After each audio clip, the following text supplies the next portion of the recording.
Good afternoon, everyone.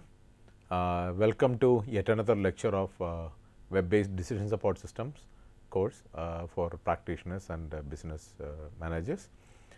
And this course is part of the MOOCs program, and we have been already gone through more than halfway through the course as of now, and we have covered sufficient components of this one, both between me and Dr. Amandeep Singh. So let's take a quick recap of where we have, and then we will continue with the today's lecture. So as decided or as discussed in the beginning of the course, we have web based DSS as our main topic, in which there are four major parts for us. One is the DBMS, the database management system. We have already discussed this part. We have seen major aspects of it. It is includes the what is a database, what is a relation. We saw what is a ER diagram. We saw what is normalization, and then we saw what is MariaDB. Then we have saw what is schema, and we saw what is also SQL, etc. So these were the major things that we covered under the DBMS, a database management system. Then the second part of it, what we wanted to cover as part of it is the UIMS, the user interface management system, and we have seen what is a UI design, what involves a user interface design, then UX, the user experience. Then we also saw what is the principles of UI design, we saw that, and then UI management, etc. So that aspects we are covering, and now we are getting into building UI using HTML. Okay, and today our focus will be more towards how to build the user interface using HTML. And then the other two components of it is obviously what you know is KBMS, knowledge based management system. We already discussed a little bit of it, and then the last part is MBMS, model based management system. Some of the aspects that we have covered in the class, the big data and other kind of things, there is a component of big data in between, and then some of the case studies which I have given you a small introduction. Amandeep is covering many of those other aspects. So today's lecture is titled HTML as a user interface language. So this is we are talking about UI language. Also we are going to talk about UI creation. Both of these is done with the help of HTML as part of this. So let us see without further delay what it entails to. So today's agenda for the class is we introduce HTML. As many of you may not have done this, but we will. Okay, so we will. Okay, remember in this class we will stay away from frameworks. Okay, we don't care about Joomla or Word. It's like any of the platforms like Zend or whatever it is, it doesn't matter, but we will only study what is the proper HTML is. Then what are the basic features of HTML, and this is the focus is on focusing on UI for DSS, web based UI for DSS. What is the output, what is the input aspect of it, formattings, forms, links, etc. are part of the discussion. So what is HTML? So HTML is an abbreviation. It stands for Hypertext Markup Language. So the question is, there are multiple things. There is programming language. Okay, you might have heard about this. So the idea behind this is a way to communicate human logic into computer understandable language.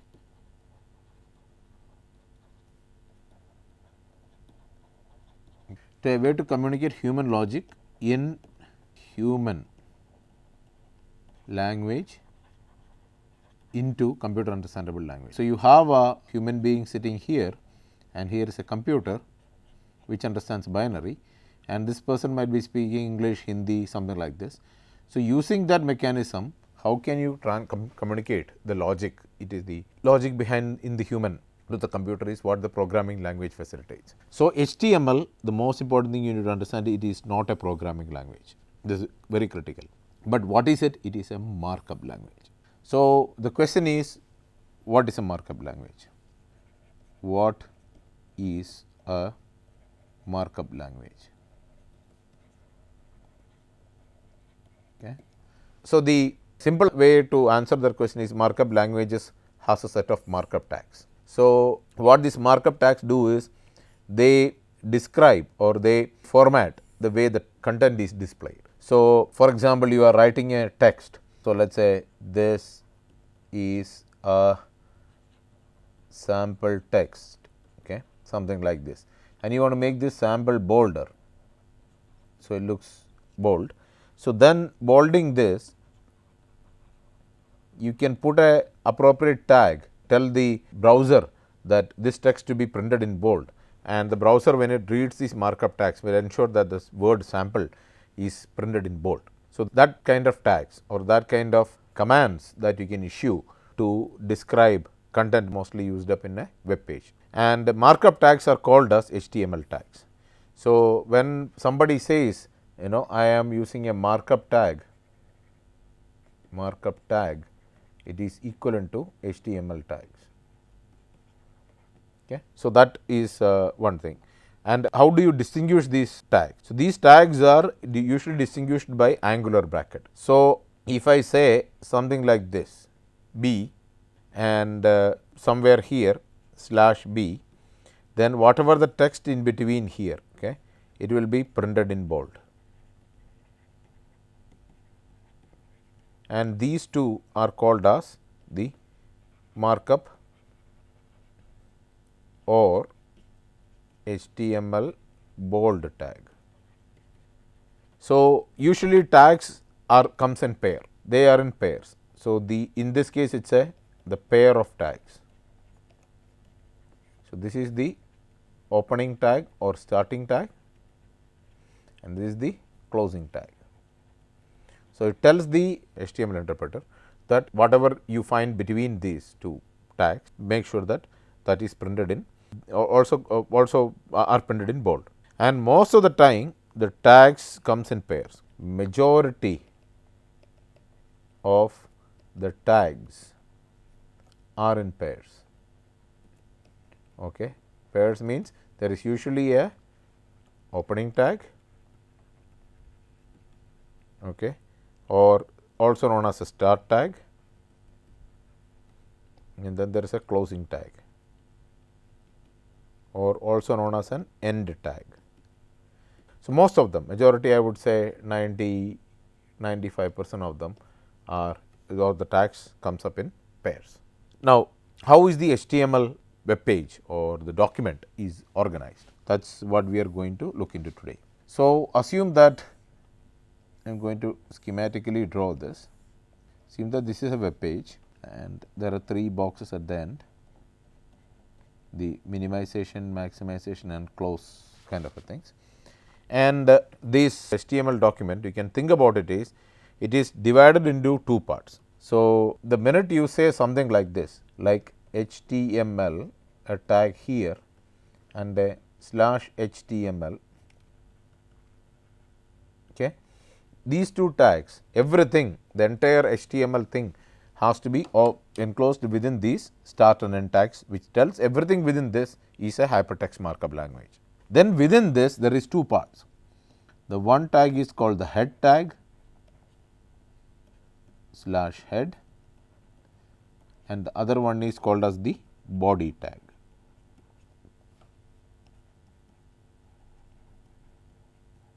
The idea is that most of the time the content that goes into the head tag, the meta information about the document. Okay. So, it is the information about what is the web page. So, this is usually not visible to the user. You do not get to see this most of the time. Some aspects. So, like a name here, this is sample web page, that info that we put it there is visible to that. So, some aspect, very limited aspects, in the head tag is made visible to the user. Okay. So, page title. So, for example, this is a page title and page title is visible to you, right. And the body part means everything else, everything that the user sees. Okay. Whatever the user get to see in the web page, that goes in what we call as the body parts. So, the head part is really designed for storing the meta information or information about the document. Okay, that is the idea. So, let us look into what all things contained in the head part, more on the head part. So, as I said earlier, most of the information inside the head tags are not displayed. Most of the information, it is not every information, most of the information in the head tags are not displayed. So, if you think, now let us just look only at the head and slash head. So, that means whatever within this, most of it is meta information, and there is a tag within this which is called as title tag.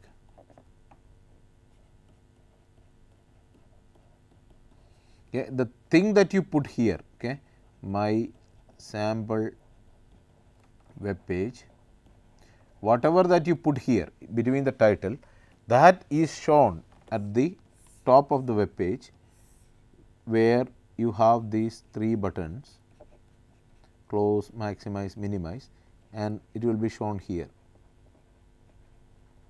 Okay. So, that is what the title tag. So, you get to see whatever the title tag is, okay, and the title tag is a pair of tags. So, this is a tag pair and here is another pair.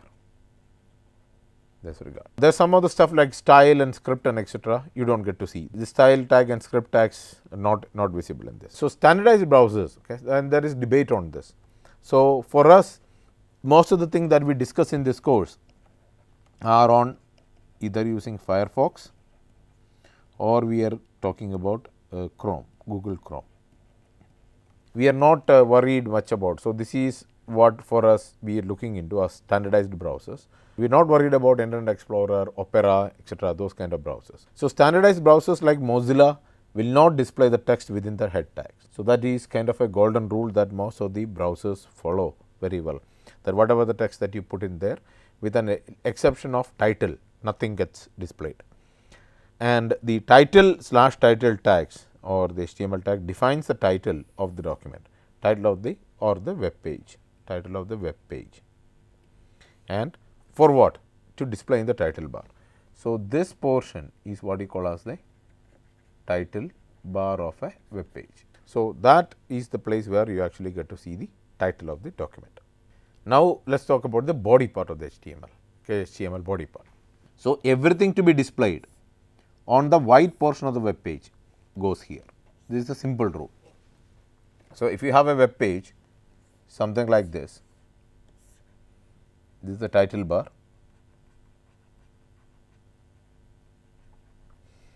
This remaining portion is what we call as the white space, and white space is what the user gets to see. Okay. So, that is the white space.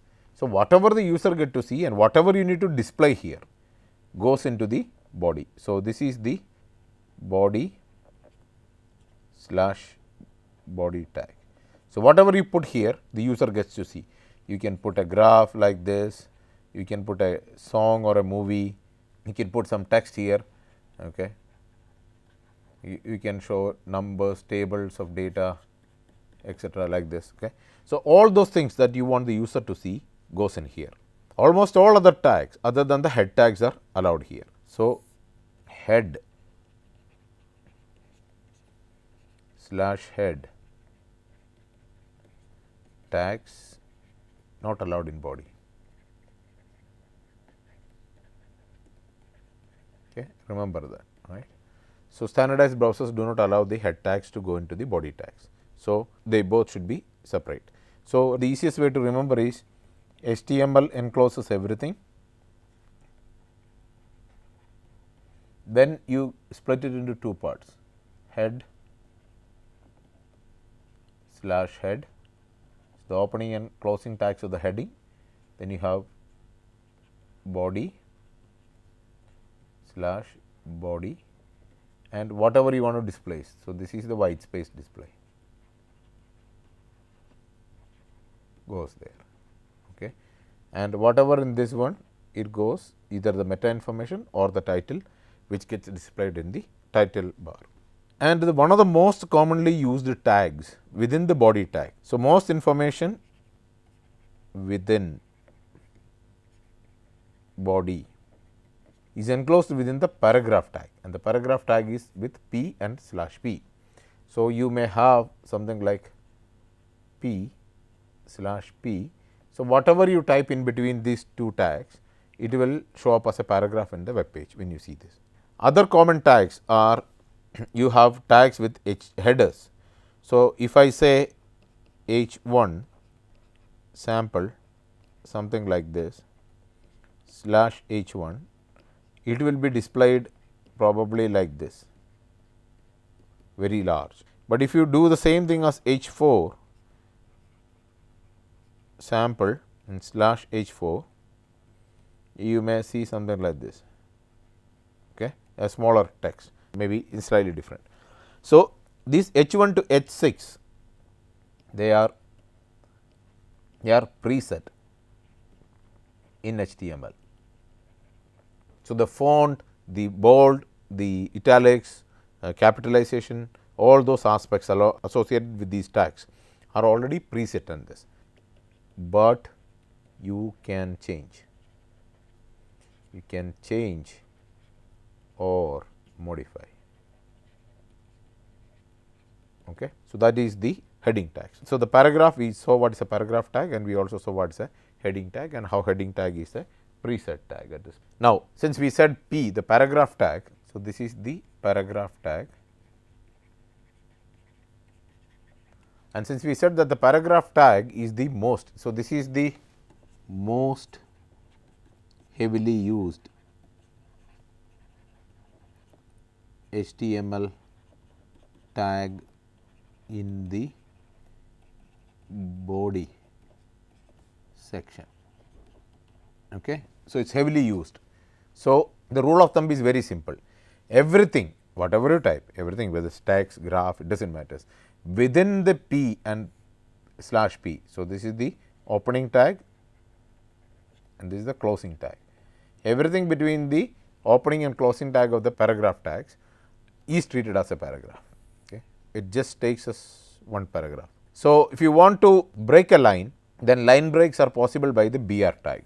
Okay. In between you want forceful line break, then the BR tag is important, and BR tag is what you call as an empty tag, as it has no closing pair. So, I am writing something like this, this is a sample text, this course is web based DSS, and let us say you want to leave one space and write it as the current lecture is on HTML. Let us say you do not want this to go here. So, then you can put a BR tag here, which will force a line break. So, the BR tag will force this line break, but there is no slash BR tag. Remember, no BR tag, there is no, this tag is not there. So, it is a single tag, it is an orphan tag ideally means. So, BR tag is an empty tag, other name for it is an empty tag. So, whenever says I am working on I am writing it as an empty tag, that means it has no closing pair. So, the actual usage is BR, that is it, the slash BR does not exist.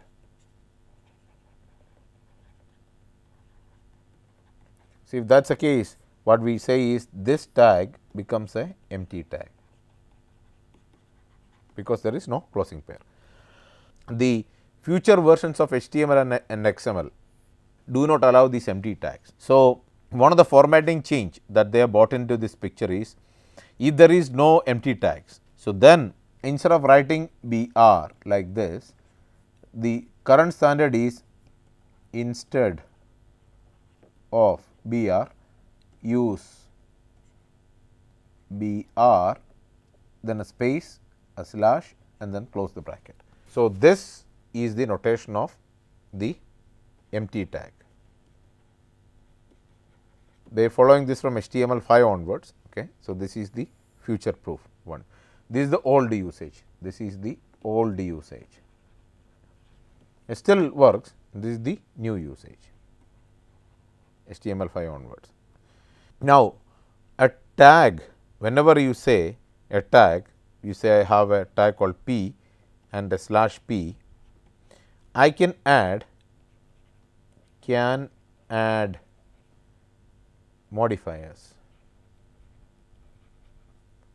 to the tags. So, I can modify these tags by adding modifiers.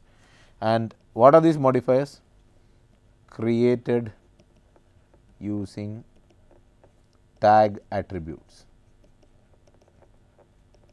So, we create this using the tag attribute. So, what is a tag attribute? The tag attribute is a set of commands that you can build into the, and it is usually associated with starting tag only.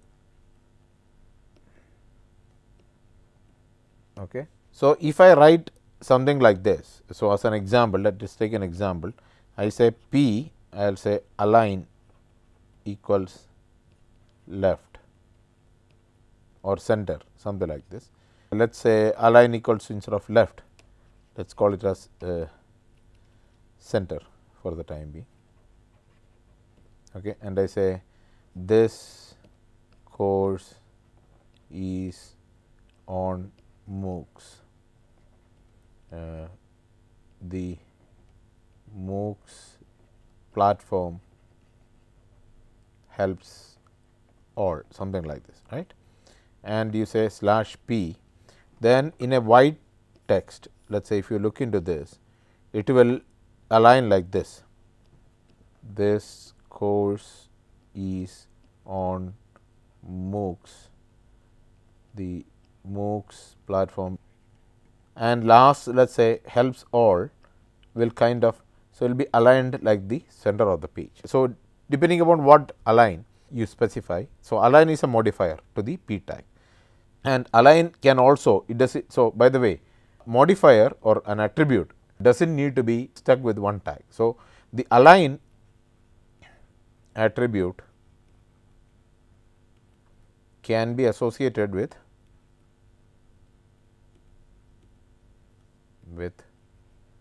other tags as well. Okay. It does not have to be the paragraph tag alone, it can be associated with lot of other tags. Okay. You can use this one to do other tags as well. Now, what are HTML attributes?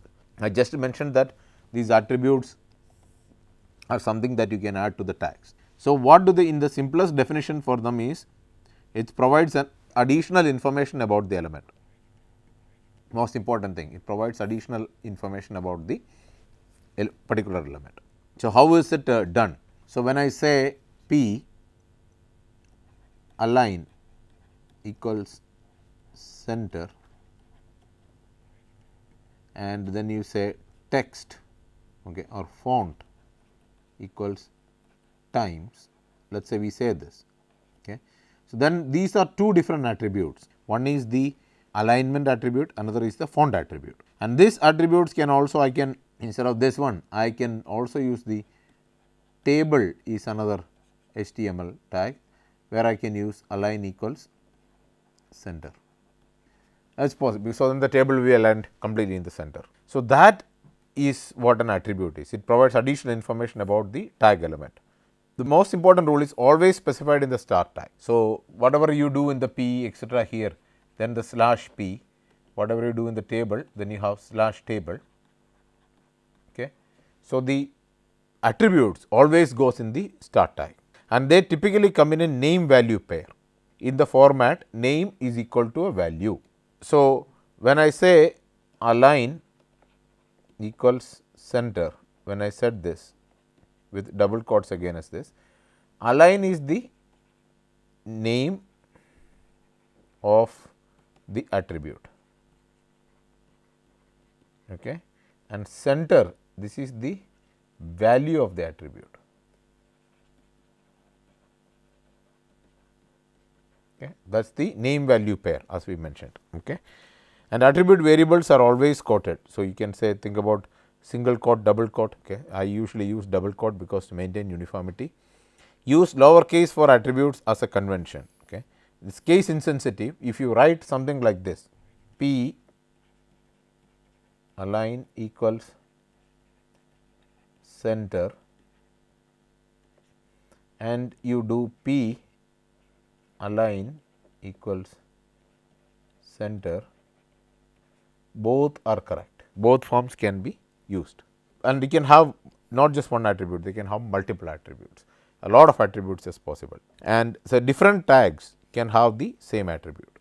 It can be the paragraph tag align attribute, the table tag has align attribute, the image tag has align attribute, the drop down list can have the align attribute. So, the attribute can be associated with different elements or HTML tags.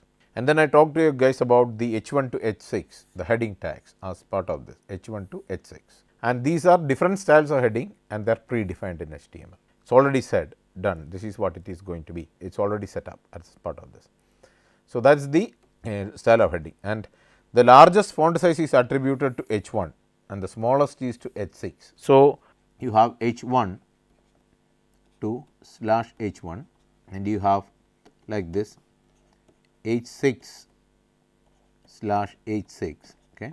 So, if you talk about font size, it is decreasing.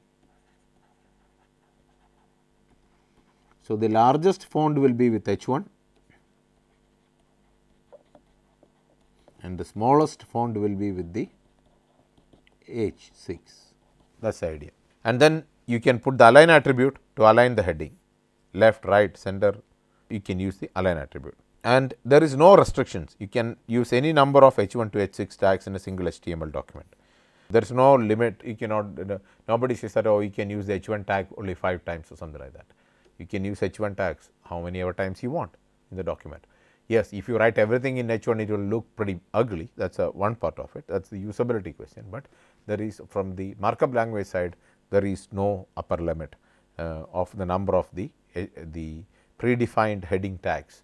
Number of times you can use any one of these tags. Neither for H1 nor for H2, H3, H4, H5, H6. Any one of them you can use any number of times. Now comes the formatting tags. And what these tags is, they allow to format the text within the body. So, if you remember this, as we said earlier, of a web page,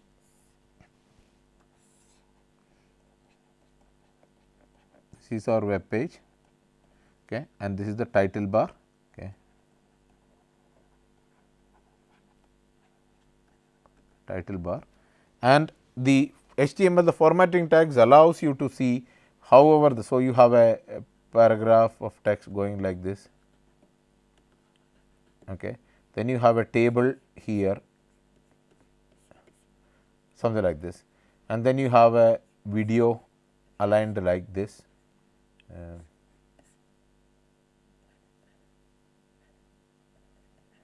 some video going on, then you have more text here like this. So, all these placements, the formatting and placement, it is not just formatting and placements are allowed within the body, because this is the body what the user get to see. So, you can do those kind of things, and some of the major ones are the bold tags. So, this is bolding the text, bold facing the text. So, big as usual, make it in the bigger size, the next font size. So, this is increase font size. Emphasize means basically like a strike. So, it is a different way of bold. It is some ways of emphasizing is bolding and underlining and stuff like that, right. So, this is the emphasize the text. This is again emphasizing text. The italics I tag is used. Subscript and superscript is a sub and sup. So, if you want to write something like carbon dioxide CO and you say subscript 2, so then it will show up as CO2 like this. So, if I say A soup x slash soup, if I do this, it will show us A to the power of x. So, the superscript will increase. So, this is the subscript, this is the superscript. Okay. Then small will reduce the font size, it will bring the font size 1 down, and the underline it's a depreciated. So, when you have the text you can underline them, it still works, it is an old tag at this point, but yes, it is a depreciated, you can use the style sheets instead of this. So, what is an HTML style? So, now since we mentioned use styles, so what is style?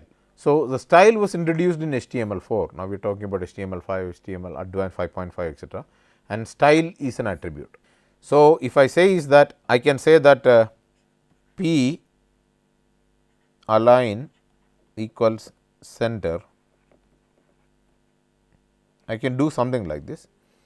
What HTML format, what it does is it created something like this, P style equals text align colon center. Okay. So, this are equivalent. Okay. The idea is this is more clear and descriptive. In this, when you read, it will tell you what you are aligning, whether it is text, whether it is table. So, the text align colon center means okay, yes, I am going to use a style where I am going to align the text to the center. So, the clear and descriptive way of bringing the attribute. So, the style helps to clarify the intended usage of the attribute. What is that attribute trying to do? That is very clear or evident with the style one.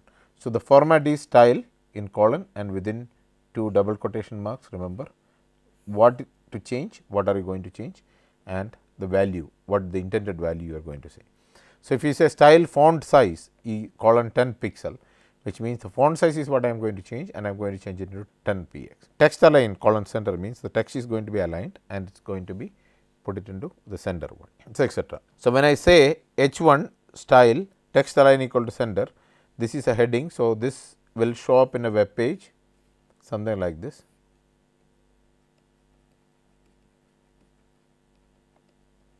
Okay. It will show up like this. This is a heading, it will be aligned at the center of the page. Okay. So, that is the styles. Then comes this link, and hypertext also means that you are linking from one page to another page to another page. So, you are hyperlinking it. So, what it does is, what is a hyperlink? Hyperlink is a reference to a resource on the web page. Okay. It is something that you are there is a link is created and it is tied to the current one. And what can be a resource? What is a resource? It can be another web page, it can be an image, it can be an audio, it can be video, it can be small program, a code that is embedded. All of these things are part of the resource on the web.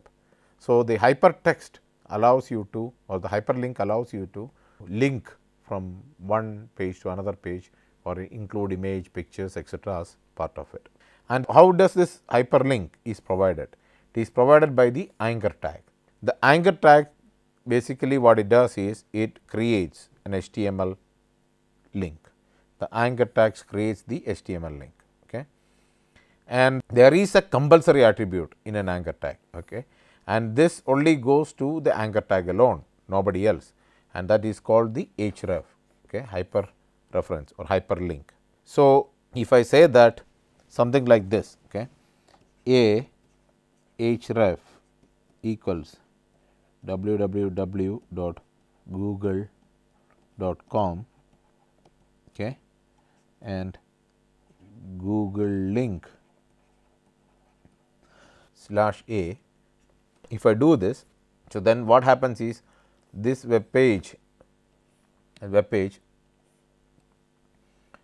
it will be shown here and with a blue color and small underline beneath it most of the time. And when you move the mouse over that, okay, when you bring the mouse over that, the cursor will come in such a way that you can click that at that point. And you can also add another tag to it, which is called as an optional target attribute, which says if you say target, that means you want it to be open in a new window or a new tab.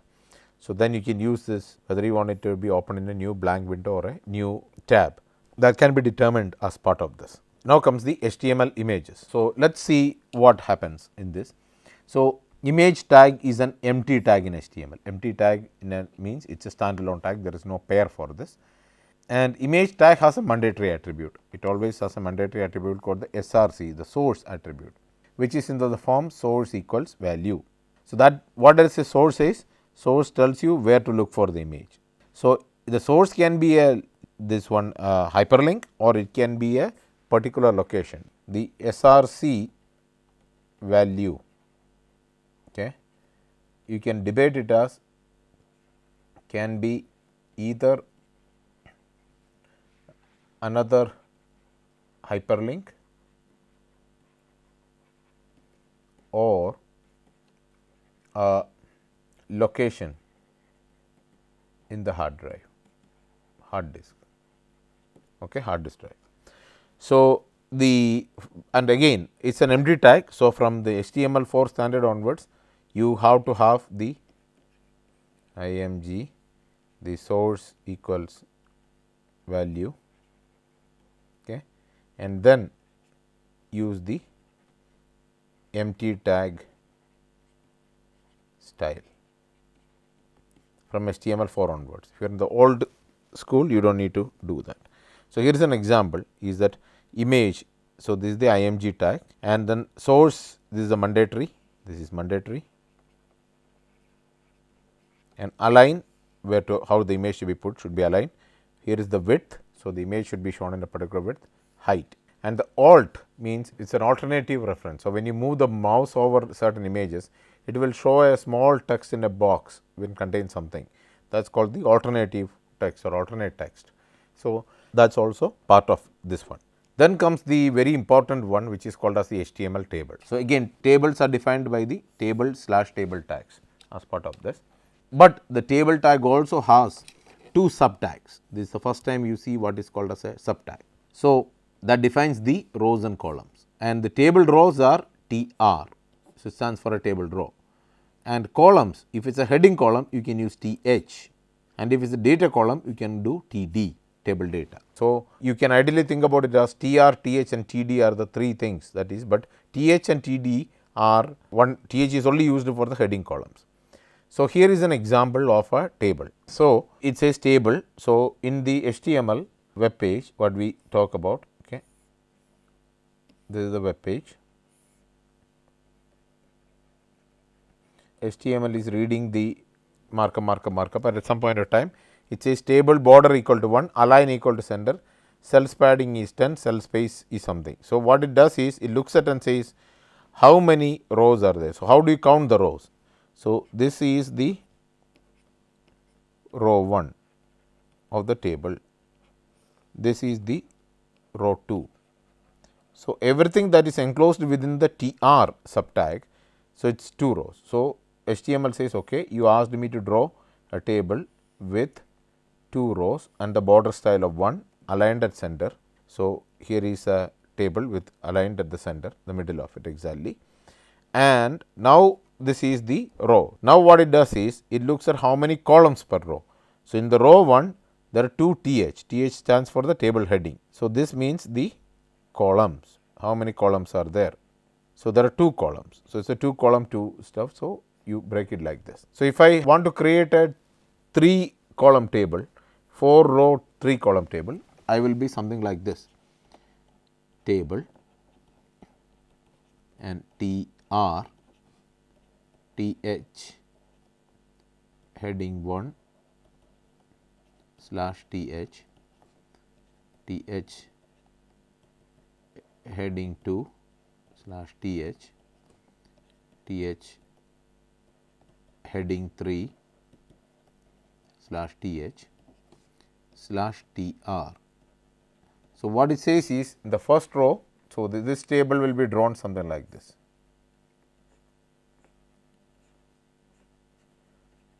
Heading 1, heading 2, heading 3 like this. So, whatever you see here, heading column 1 of row 1. So, this will actually C1 R1 goes here, column 2 of row 2. So, this is C2 R1.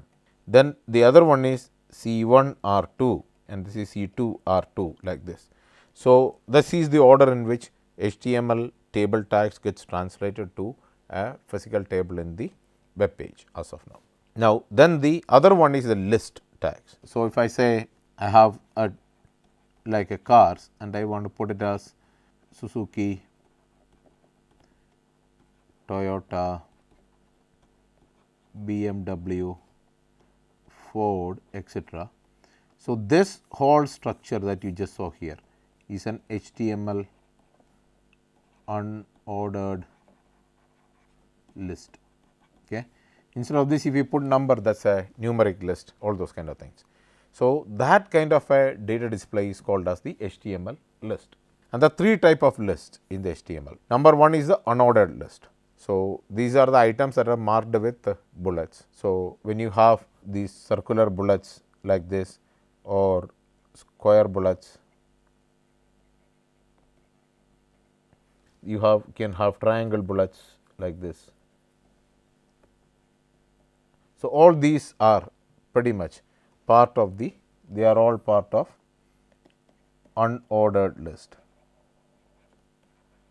That is what it is. Then the ordered list, the second one is ordered list and items that are marked with numbers. So, the unordered list is created by the UL slash UL unordered list tag. If you have the things with ordered, then that will be number. So, you may have 1, 2, 3 etc. or A, B, C, or you have I like Roman numerals. Okay. These are all called as ordered list. Okay. And the way HTML implements this pretty much is what you call as a OL slash OL. Okay. Within this, whatever you write is called as the ordered list, but the main thing is it is numbered. Then the last one is the definition list. So, you have a text with a definition along with it. So, then it is the tag with the definition descriptions as part of it, and it is created as, so something like this. If I create a definition list, so it could be something like this, enthalpy with the definition associated with it is written here. Then you can say have another one is entropy, that is written right here, right. So, this whole thing can become what you call as a DL slash DL. Definition list is part of this. But in the case of both OL and these guys, whatever these list items, these individual ones are marked with what you call as LI. List items are always marked with LI tags, only meant for OL and unordered list and ordered list. So, whatever you want to list them, you put them under the, so here is the, this will be appearing it as list item 1, this will appear as 1 list item 1 like this. So, that is what it is. So, one of the attributes of UL and OL, ordered list, the unordered list, is that you can determine the shape of the bullet or you can determine the numbering. So, if I say UL type equal to disk, so disk means it will create a something like this. This is the disk bullet. And when you can say in the ordered list, you can define what is it, the numerical scheme that you want to use. So, if I say type I align right, So, then I will actually get to see I.